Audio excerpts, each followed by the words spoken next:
Good evening दोस्त। आज मैं गोपालपुर बीच में आया हूँ। उड़ीसा के गंजाम जिला की गोपालपुर सी बीच है। गोपालपुर सी बीच में फैमिली के साथ में आया हूँ घूमने के लिए। आज मैं आप लोग के सामने एक स्टोरी रखना चाहता हूँ जो कुछ भी काम करने के लिए तैयार होते हुए आज दुनिया का सबसे बेहतरीन इंसान वो बन चुका है। ऐसा एक व्यक्ति की मैं कहानी आपके सामने रखना चाहता हूँ। ग्रीस देश की एक नौजवान बहुत गरीब था। उसने एक दिन अपनी टूटी फूटी झोपड़ी में, टूटी फूटी चारपाई में सोते सोते एक सपना देख रहा है। ये सपना एक ऐसा सपना देख रहा है कि वो दुनिया का सबसे अमीर इंसान वो बन चुका है।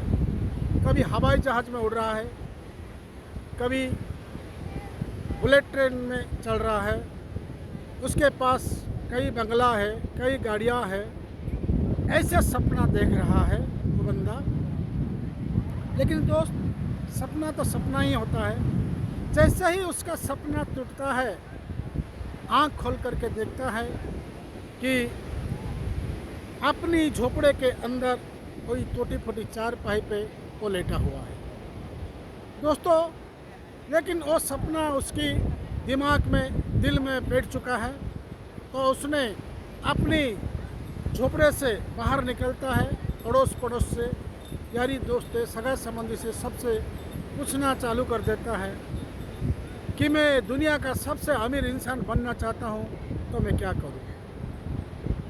मैं दुनिया का सबसे अमीर इंसान बनना चाहता हूँ तो मैं क्या करूँ। कुछ लोग उसको पागल करार दे देते हैं और कुछ लोग उसको सलाह देते हैं कि भाई दो वक्त की रोटी का तो इंतज़ाम कर, बाद में बड़े आदमी बनने का सपना दे, पहले दो वक्त की रोटी का तो इंतज़ाम कर। लेकिन उस बंदे ने, उस नौजवान ने अपनी हिम्मत नहीं हारता। वो पूछना जारी रखता है, आने जाने वाले राहियों को भी पूछना शुरू कर देता है। एक दिन उसे एक बाबा से मुलाकात होता है, एक सर्जन व्यक्ति से उसके मुलाकात होता है।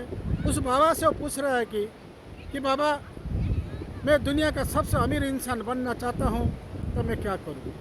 मैं ऐसे क्या करूँ कि मैं दुनिया का सबसे अमीर इंसान बन पाऊँ। उस बाबा ने उसकी आंख में आंख डालते हुए कहता है कि बेटा, तेरे आंख में इतना रोशनी है, इतनी चिंगारी है कि तू एक दिन ये दुनिया का अमीर इंसान बन सकता है। लेकिन इस देश में नहीं, इस ग्रीस देश में नहीं। तू यहाँ से सीधा चला जा USA, United state of America. वहाँ जाके तू कुछ काम धंधा शुरू कर, तो दुनिया का सबसे अमीर इंसान बन सकता है। इतना कह के बाबा निकल पड़ते हैं और उस बंदे ने अपने घर पर आता है और सोचता है कि मैं अमेरिका जाऊँ कैसे, USA जाऊँ कैसे, मेरे पास में तो हवाई जहाज़ का किराए का पैसा है नहीं। फिर सोचता है कि जब मैं इस देश में ना रहूं तो ये जो झोपड़ा किस काम का, मैं उसको बेच देता हूँ।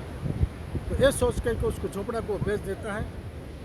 झोपड़े को बेचने के बाद भी हवाई जहाज़ का किराए का पैसा कम पड़ता है।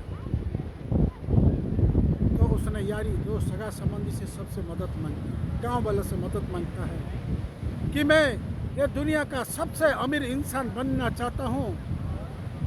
इसके लिए मैं USA जाने के लिए चाहता हूँ, तो मुझे हवाई जहाज़ का किराए का पैसा चाहिए, मुझे थोड़ा मदद कर दो।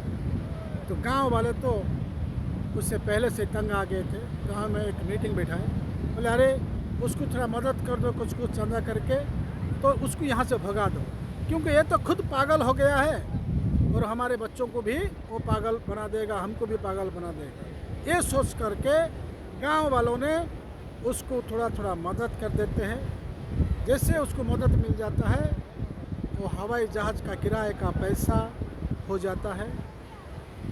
हवाई जहाज़ का टिकट खरीद करके अमेरिका जाने की तैयारी होती है। जैसे ग्रीस देश के एयरपोर्ट से उड़ान करता है और अमेरिका की धरती पर वो पैर रखता है, अनजान देश है, ना जान ना पहचान, क्या कर सकता है? अपनी जेब में हाथ डाल के देखता है, उसके जेब में सिर्फ $1 बचा है, सिर्फ $1। $1 में हम आप क्या कर सकते हैं? वो बेचारा क्या क्या होगा? उसने देखता है $1 को अपनी जेब में फिर से रख लेता है और वो काम ढूंढने के लिए निकल पड़ता है। काम ढूंढते ढूंढते पहला दिन, दूसरा दिन, तीसरा दिन एक काम उसको नसीब होता है, वो है न्यूज़पेपर सप्लाई। उस काम को तुरंत हाथ में ले लेता है और वो काम करना शुरू कर देता है। और अमेरिका के एक सुंदर रिवाज ऐसा है, जो काम जो भी करता है, काम से छूटने के बाद तुरंत उसको उसका पेमेंट मिल जाता है। तो उसको जैसे पेमेंट मिला, वो पहला काम किया, 3 दिन से जो भूखा प्यासा था वो अपनी पेट भर के खाना खाया। फिर उसने दूसरा काम के लिए निकल पड़ा खोजने के लिए। तो दूसरे दिन उसको दूसरा काम मिल जाता है, लेट्रिन बाथरूम साफ करना। लेट्रिन बाथरूम साफ करना वो सुबह सुबह की काम है, न्यूज़पेपर सप्लाई और लेट्रिन बाथरूम साफ करना। फिर और काम के लिए वो निकल पड़ता है। वो काम ढूंढते ढूंढते उसको एक और काम मिल जाता है, नाइट टेलीफोन ऑपरेटर। वो रात का काम होता है, वो काम भी उसने शुरू कर दिया। फिर सुबह की काम और रात की काम और दिन में और उसके पास समय बचता है। तो उसने देखता है कि वहाँ के एक सुंदर रिवाज ऐसा है कि वहाँ का मियाँ बीवी दोनों जाते हैं कि काम पे, अपने बच्चों को संभालने के लिए कुछ नौकर रखते हैं, आया रखते हैं। तो उसने अपनी दिमाग लगाता है, वहाँ पर एक बेबी सिटी चालू कर देता है, बच्चों के पालना घर। जब अमेरिका के मियाँ बीवी जाते हैं नौकरी पर, वो बच्चों को वो बेबी सिटी में छोड़ देते हैं, नौकरी पर जाते हैं। जब नौकरी से वापस आते हैं, अपने बच्चों को घर पे लेके जाते हैं। तो उसके हाथ में हो जाता है 4 काम। ये चारों काम करने के लिए लगातार उसको 22 घंटे की समय देना पड़ता था। 24 घंटे के अंदर 22 घंटे की परिश्रम करता था, इतना मेहनत करता था। और करते करते करते करते कई साल बीत गया। जब अपनी देश ग्रीस देश वापस आया, उस समय वो ग्रीस देश का सबसे अमीर इंसान बन चुका था। लेकिन उसका सपना क्या था? ग्रीस देश का अमीर इंसान बनना नहीं, ये दुनिया का सबसे अमीर इंसान बनना था। इसके लिए उसने वहाँ पर आके एक ट्रांसपोर्टिंग का काम शुरू कर दिया। इस देश का माल सामान ले जाना उस देश में, उस देश का माल सामान ले जाना इस देश में। और वो बिजनेस में उसको इतना प्रोग्रेस हुआ, उस ग्रीस देश के सरकार ने उसको एक अवार्ड से सम्मानित किया, टैकन के अवार्ड से।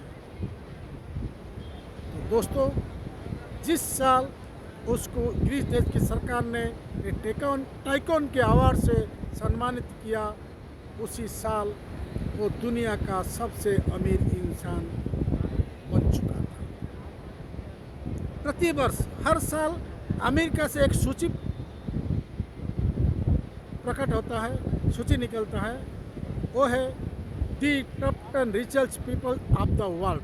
दुनिया का 10 अमीर व्यक्ति का नाम उस सूची में होता है, उस पत्रिका में होता है। जिस साल उसको टैकन का अवार्ड मिला था, उस साल उसने दुनिया का सबसे अमीर इंसान बन चुका था। उसी सूची में पहले स्थान पे उसका नाम आया था। उसका नाम है अरिस्टोटल ओनेसिस।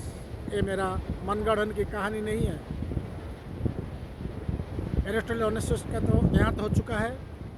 उनकी बीवी बच्चे अभी भी ग्रीस देश में मौजूद है। ये मेरा मनगढ़ंत की कहानी नहीं है। तो हम सोचते ये काम करूँ, ये काम ना करूँ, लेकिन दोस्त कोई भी काम छोटा नहीं है। दिल लगा के काम करो, मेहनत करो, आप देखोगे आप भी ये दुनिया का सबसे अमीर इंसान बन पाओगे। जय हिंद, जय भारत, वंदे मातरम, वंदे उत्कल जननी, जय NBC।